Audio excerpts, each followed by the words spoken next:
Everyone knows that in My Hero Academia, superpowers are called quirks. 80% of the world has a quirk, but most people don't use them for legal reasons.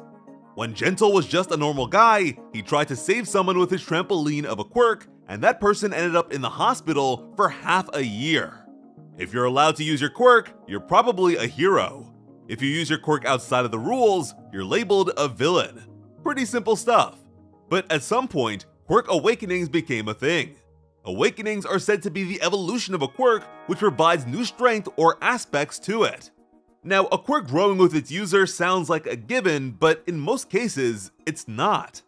Growing into your quirk is typical, but the quirk itself is usually stagnant. We can expect Shishida from Class 1B to be stronger as an adult overall, but this wouldn't be considered a quirk awakening if his quirk beast remains the same. Dramatic quirk changes are often triggered by feelings of extreme stress. Life and death situations are when they're emphasized the most, but that is not a firm rule. Too many quirk awakenings have gone by unnoticed. So here's a list of every quirk awakening in My Hero Academia.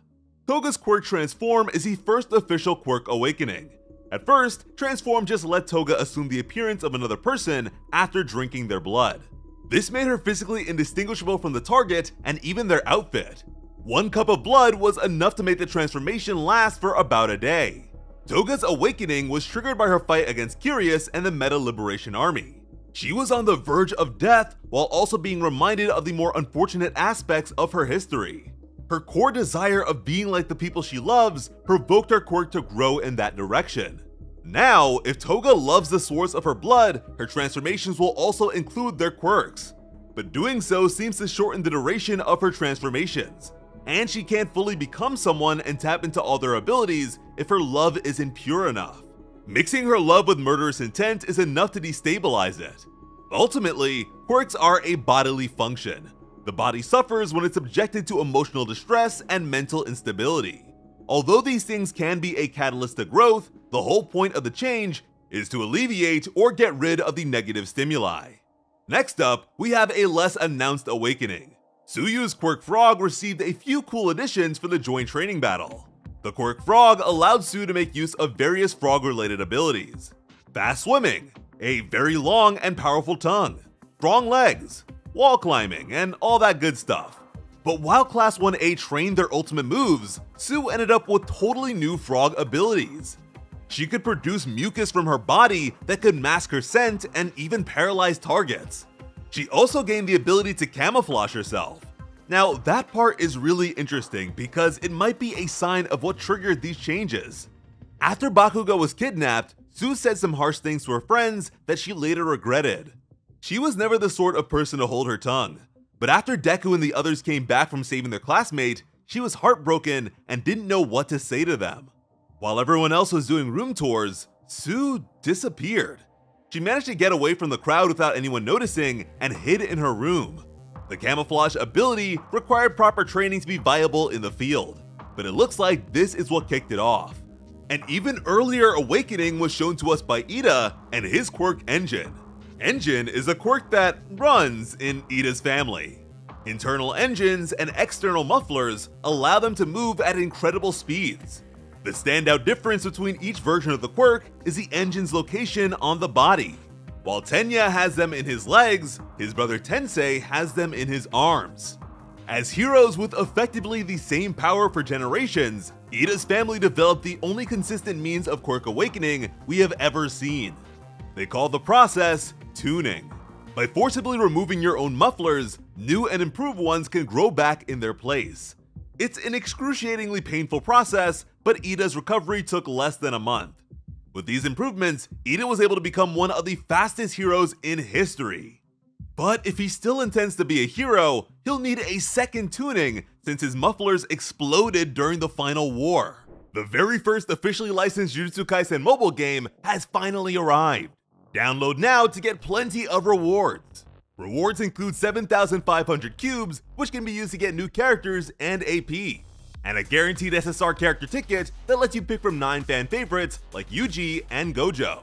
And you can explore so many more rewards in the game. Jujutsu Kaisen Phantom Parade lets you relive your favorite moments from the series with a variety of skill combos and cursed energy battles. This part really gives the original story new life, but you can also take things easy with the auto combat, speed up, and sweep features. The story has even been expanded to include new characters from the Fukuoka branch of Jujutsu High. The special skill animations are really cool. This is honestly my favorite part of the game. When 2 or more related characters use their ultimate moves on the same turn, you can get special animations and satisfying dialogue interactions. So you'll definitely want as many characters as possible. The game is also available in many different languages, including traditional Chinese, Korean, English, French, Thai, Latin American Spanish, Brazilian Portuguese, and German. Beginning on November 9th, there will even be offline events in Seoul, Taipei, and Los Angeles where fans can get exclusive merch and experience special in-game challenges.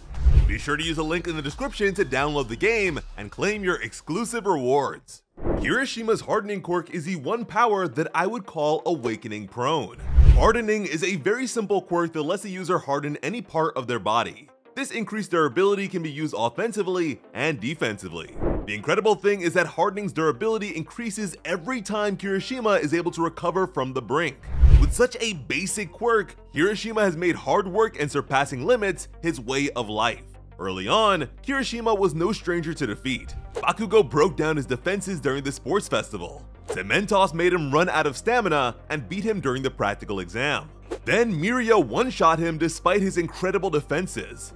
Kirishima even turned himself into a human punching bag for his friends during training. All of this allowed him to achieve his unbreakable form, the furthest he can push his defenses. At first, this form was impressive enough to make him bulletproof. Then, with the first war, he could pierce the flesh of the seemingly indestructible Gigantomachia. And by the final war, Kirishima was strong enough to stand tall against a direct attack from All for One. Tetsu's quirk Steel is pretty similar to Kirishima's, but unlike hardening, its durability has an upper limit. Instead, Steel has been able to grow in a direction that may be considered hardening's biggest weakness.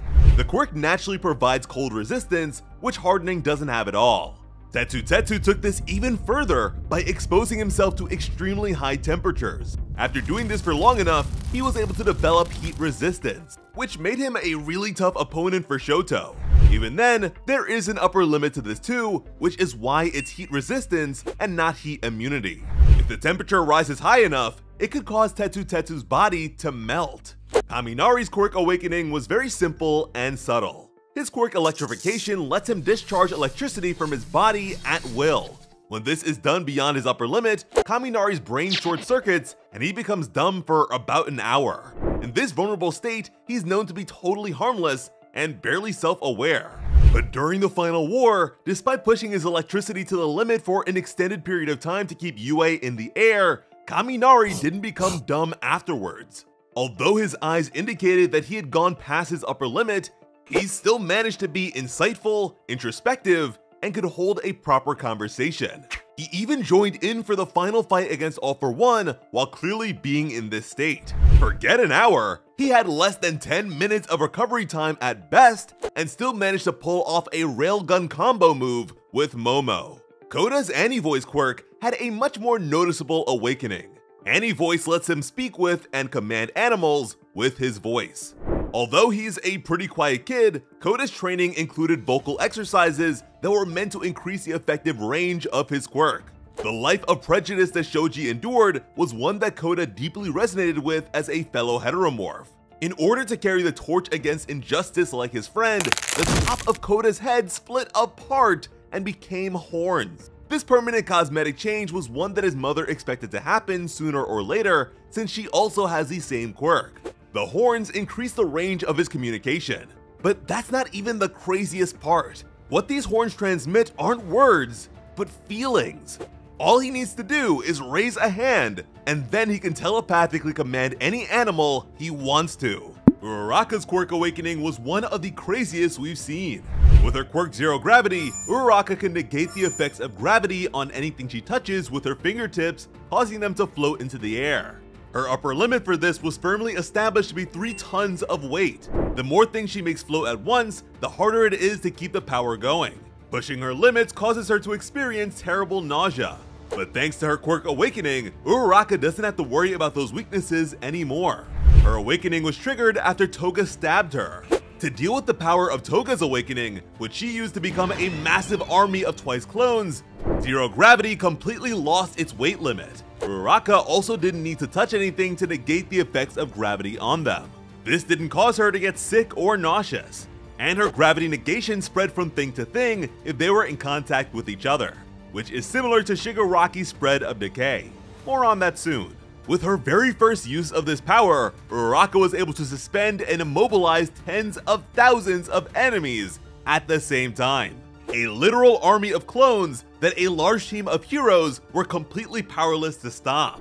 Zero Gravity went from a very solid quirk to being the greatest capture power in the series. And based on how Toga used it, the quirk is also one of the most dangerous.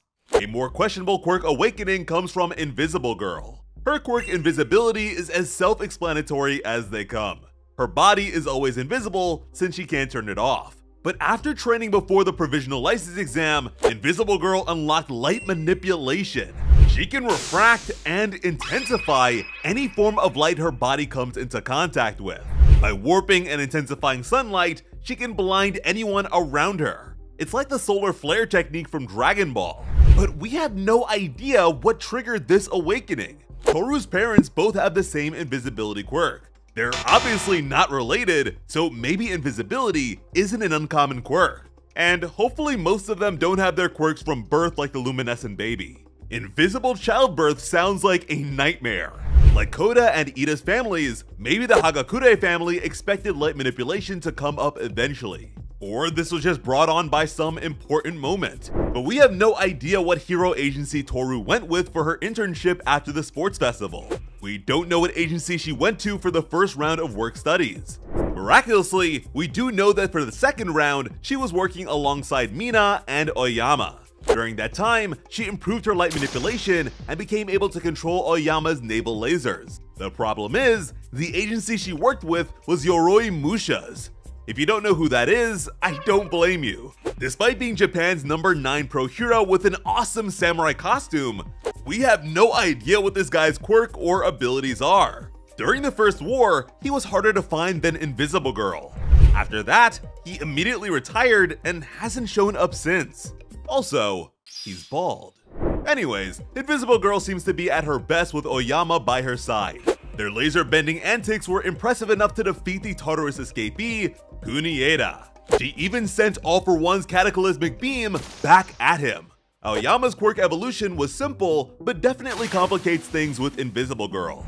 Naval Laser was given to Oyama by All for One and allows him to shoot beams of light from his navel. But thanks to his hero costume, he can actually shoot his beams from several points on his body.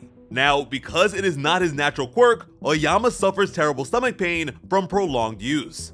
After awakening, Oyama's lasers have become even stronger. So strong that they now cause Toru's invisibility to glitch, revealing her true appearance. This power-up was initially triggered when Oyama was discovered to be the UA traitor. His emotional turmoil strengthened the beam he shot at Deku, and when she redirected it, Toru was partially revealed for the very first time. By the final war, his beams completely revealed her for a while. Even several minutes later, when they joined the fight against All for One, Toru's eye was visible and she had to cover up. If they team up in the future, he'll need to better control his output levels, or Toru will lose the stealth aspect of her abilities. Mina is another character whose quirk awakening is mostly just a considerable increase in strength. Her quirk acid lets her produce exactly that from her skin. Endeavor introduced Shoto and Bakugo to the concept of condensing their power for a delayed release that is much stronger. Mina then took their example and applied it to her own quirk. And at maximum output, she was able to burn straight through the virtually indestructible flesh of Gigantomachia. And we know that this is an actual quirk awakening and not just a technique, because Mina's horns change. They grow longer and become straight. Because Mina produces an abundance of acid like this, her skin proportionately loses its pink pigment, and her eyes become more typical. But unlike some other characters, Mina's cosmetic changes are not permanent. Her horns turn back to normal first, then her skin and eyes gradually do the same. This awakening was emotionally triggered. Mina's team was face to face with Midnight's killer. There was also Gigantomachia, a villain who Mina had a traumatic encounter with before she went to UA, and that same villain was about to kill Mount Lady. Also, Shinso's body was being invaded by the same sludge villain that violated Bakugo. Mino was sick of not being able to protect the people she cares about and pushed beyond her limits. Now, saying Shoto's quirk awakening was emotionally triggered would be an understatement. Despite having the ability to produce fire and ice with his quirk half cold, half hot, for most of his life, Shoto hated his fire.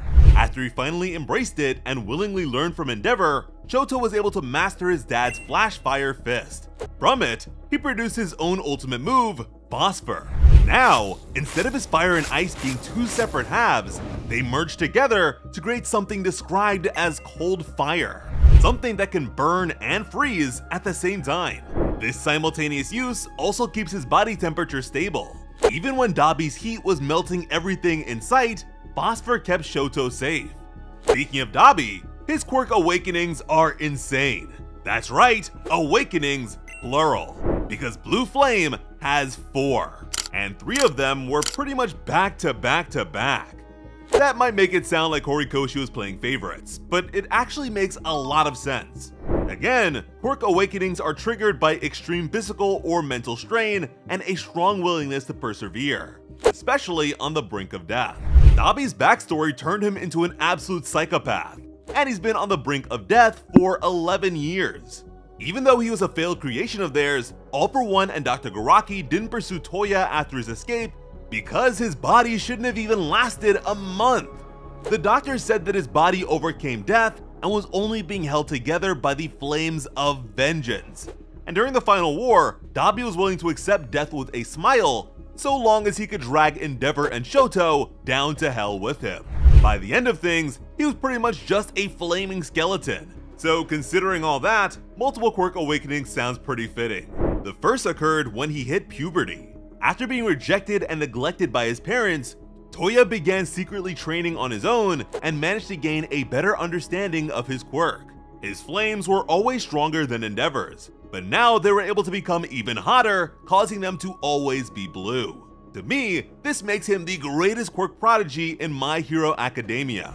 Toya awakened his quirk before he was even old enough to take the UA entrance exam, and he did this without any guidance or supervision.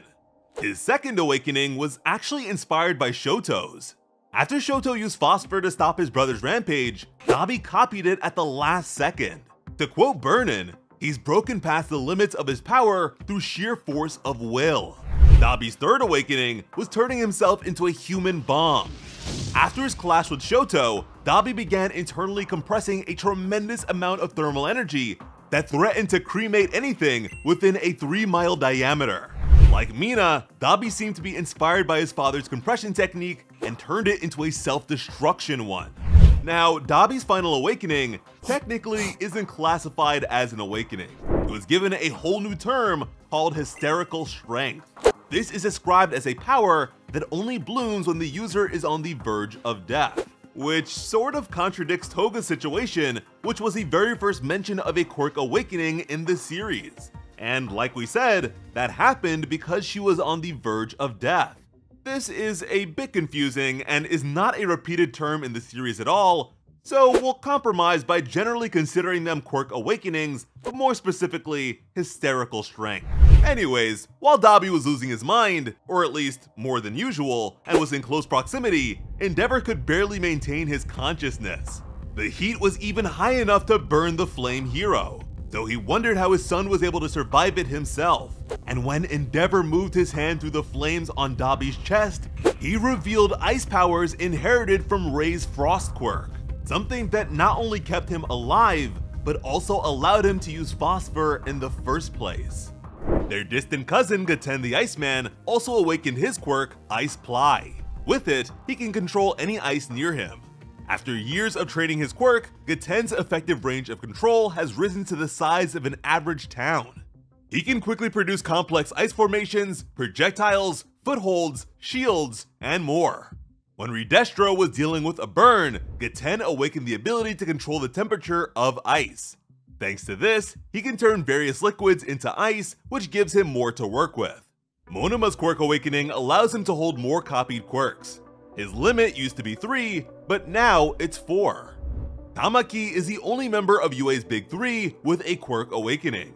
His quirk manifest allows him to adopt physical characteristics based on the things that he eats.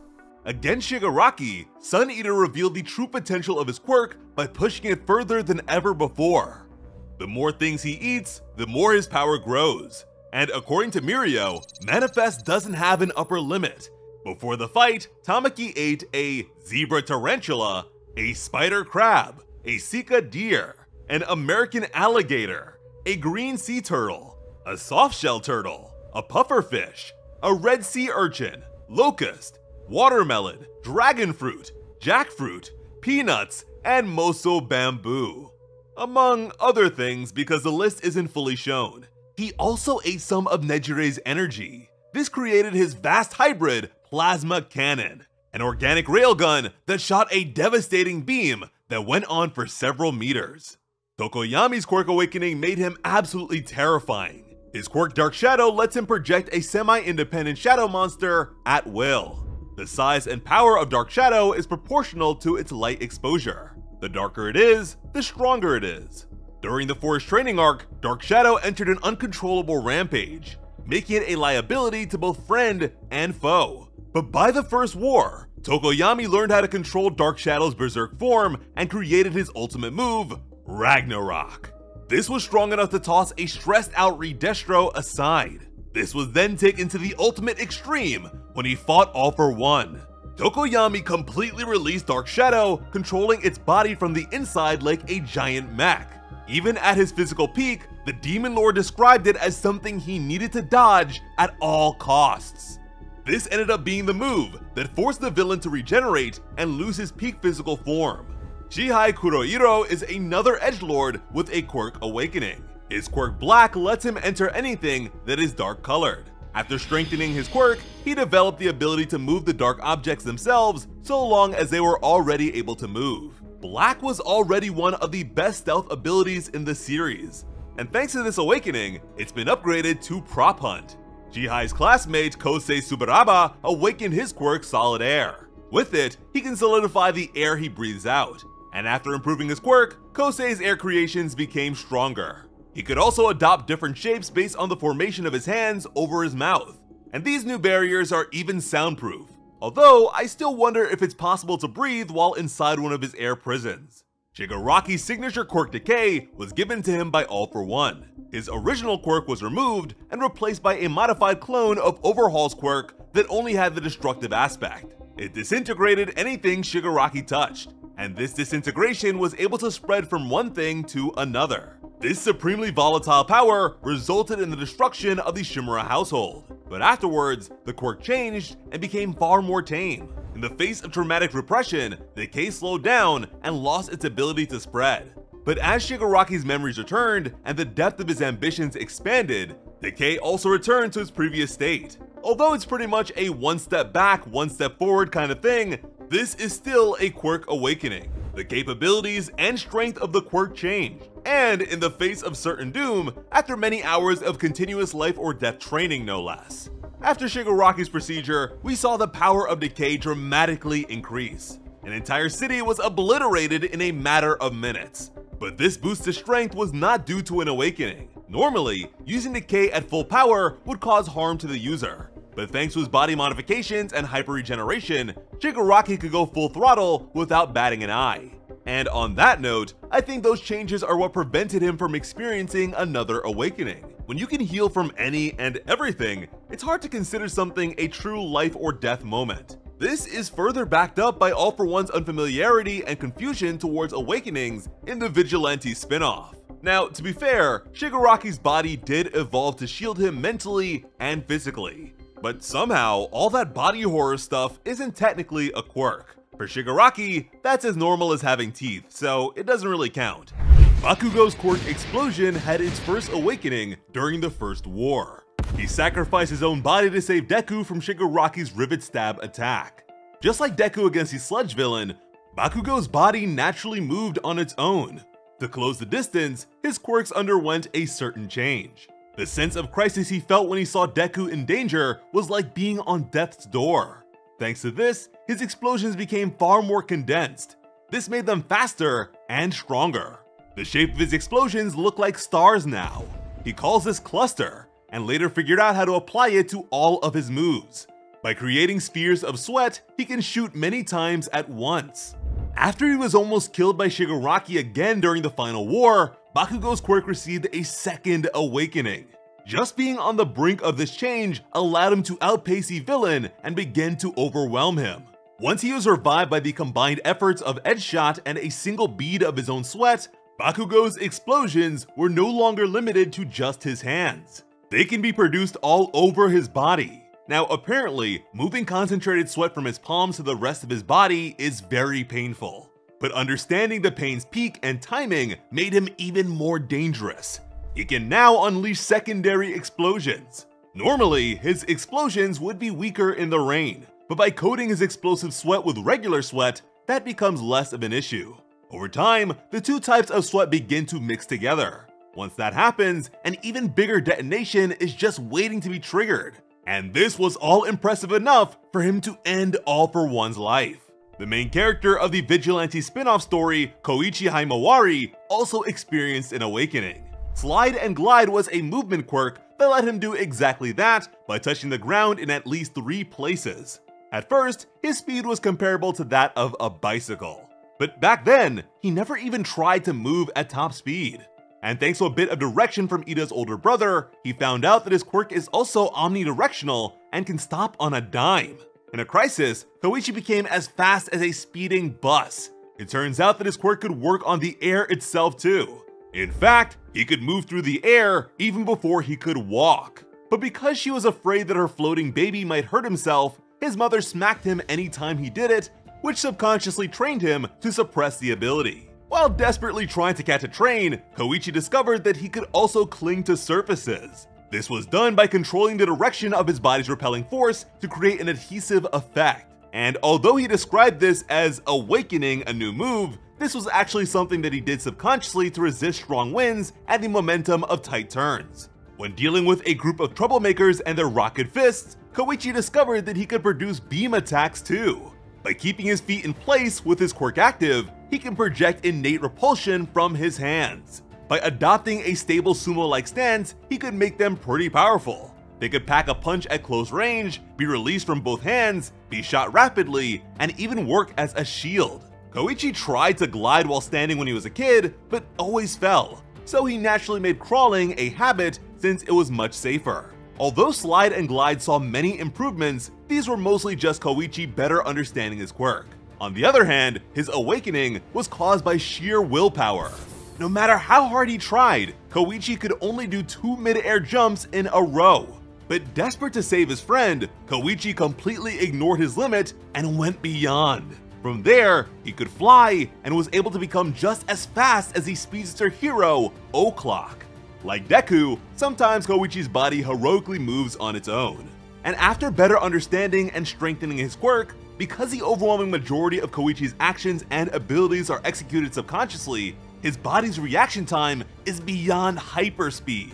This conditioned reflex causes his quirk to instantly activate in response to even the smallest of threats. Heroes are trained to stop villains before they can even act. But as a vigilante, Koichi was used to taking the first hit. And now, even if he is hit, Koichi can project powerful force fields anywhere on his body. This makes him an absolute nuisance in a fight. But things got even crazier once he was on the verge of death. He was too hurt to properly move, so he created a sort of cast with his quirk, coating the parts of his body that were in pain. From there, he projected a layer of force over his entire body like the American hero Captain Celebrity. He took this even further by concentrating a lot of force into his fists. Thanks to this, he was able to rapidly punch through an enemy made of superheated plasma. Even All for One was impressed and concerned by the explosive growth of this seemingly mediocre quirk.